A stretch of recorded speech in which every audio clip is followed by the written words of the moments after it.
certain things. So there's a time that you need to refrain. And there's a time that people, like the sisters that came down from Cleveland that time. They were all sisters that wanted to come for the conference that we had, but one lady's husband wanted to drive, and so then they came. But then there are times that women should have time for women. You just have time together. Have that time to share. And there are times, and women should also, you got to be nice to women. Some women are not nice. They're not nice. I'm going to tell you right now, I don't want a woman that's not nice. No, sir. No, sir. You scare me. They're just not nice. They just want to fight everything. And you don't want a woman that you can tell with the spirit that she's going to be jealous over every single woman that speaks to you. That's a dangerous thing. Because that's an insecure woman. Unless you making it happen. If you making it happen, she better get her frying pan. I'm serious. But then there's some things you have to. There are some things that a woman can minister to another woman that a man can't do it. There's a guy that I was in a conference with, and he was talking. And I'm going to tell you his name. He's about that tall, this close to me. He was talking. And he was talking about men and women. And he was talking so much, he's big. He was blowing spitballs in my face. And I wanted to. He's talking. So then I'm, you do like this. Oh, bless the Lord. Something like this, right?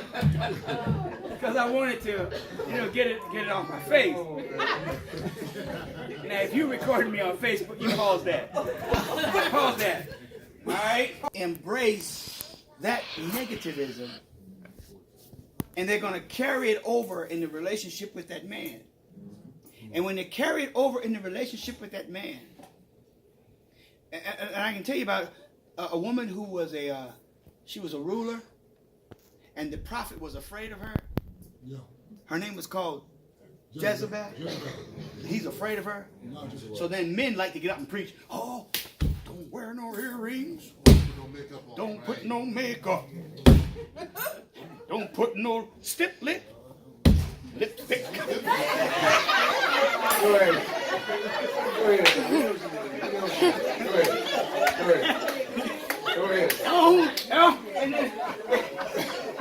And they really get excited. Don't put it on, cause the devil, you're full of the devil, and you look like the world. And they're preaching hard. And the women sitting there. And then he said, take it off. And then, take it off. And the real story is, sometimes, what he's doing is, he's scaring the women. Because he's scared of his own wife. Go ahead, sir. Because she's straightening him out at home. And so all he can do now is, not the full case, but he can pick on and beat up the other women.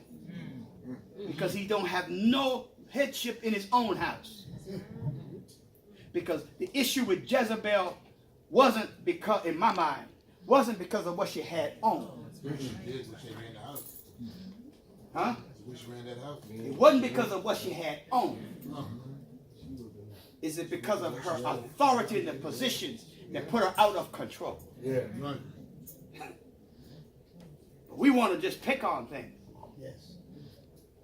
Nah, just quiet in this house. Go ahead.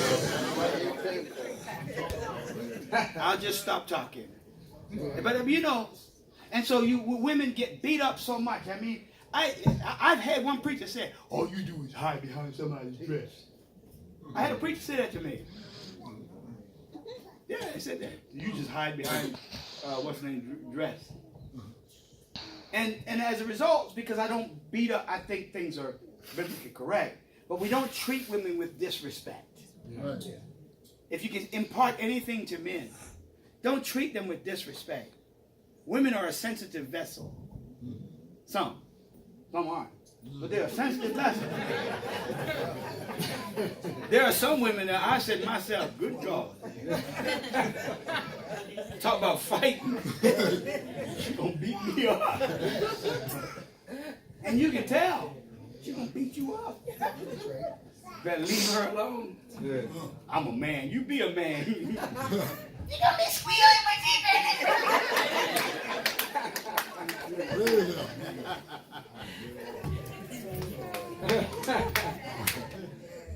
Yes, sir. Hebrews chapter 10 and verse 24. What does it say? And I'm going to stop. Sister Hale, I'm a nice person. Don't think I'm a bad person. She probably never let me come up there in Buffalo and talk to me like it. I'll be there. And let us consider one another. I'll be there. Just let me know what Saturday it is, and I'll be right there. Yeah. I will. And I'll be nice. Yeah. I like Sister Hale. Man, she's nice. I like her spirit. Yes, sir. Man, I do. What does it say? And let us consider one another to provoke. We consider one another to do what? To provoke To provoke what? unto love Love and to good work. and to good works. Yes, sir. So we consider one another to provoke love and good works. Yes, sir. So I'm going to end that with you today. I want you to be provoked to love and the good work. Treat one another with kindness. Treat one another with love and respect. Don't let somebody, I'm telling you, you can't come to me and start putting down Sister Parker, putting down Mother Surge. You can't do that. Putting down Sister Miller. You can't do it. It doesn't work well with me. Right. Putting down Jennifer, putting down you, putting down Erica, and putting down a little girl named Maya.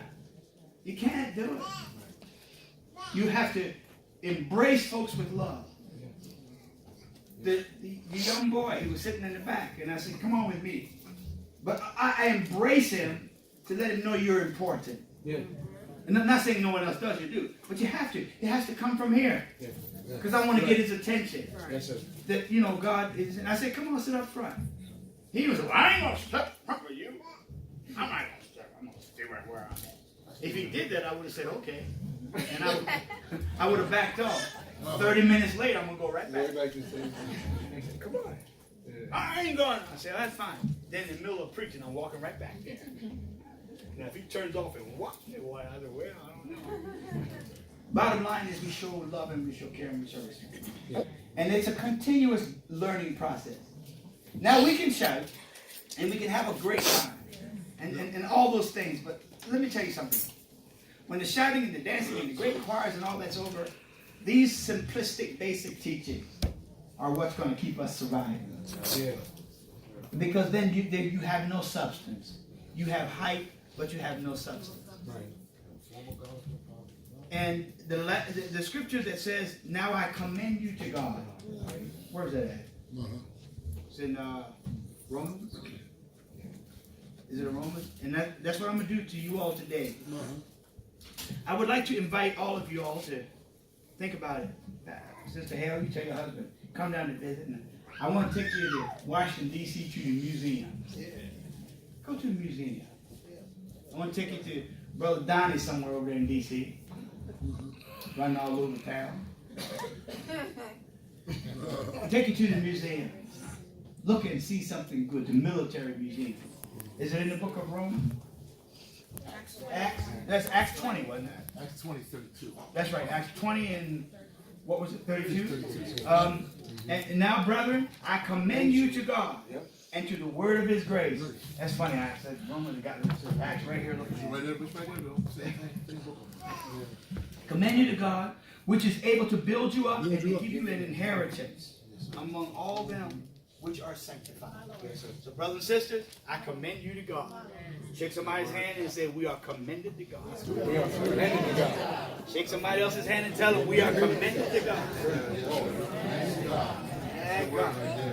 And then tell them, But you're not finished with them, because what y'all are doing now, you are speaking a blessing to them. Yeah.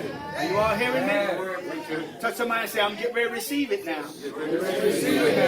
Are you ready? You ready?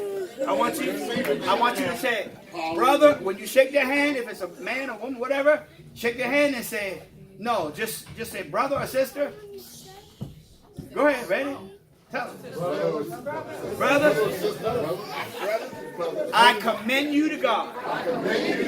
Come on, say it like you mean it. I commend you to God. And to the word of his grace.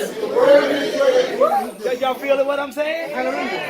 All right, never said I commend you to God. And to the word of his grace. Which is able.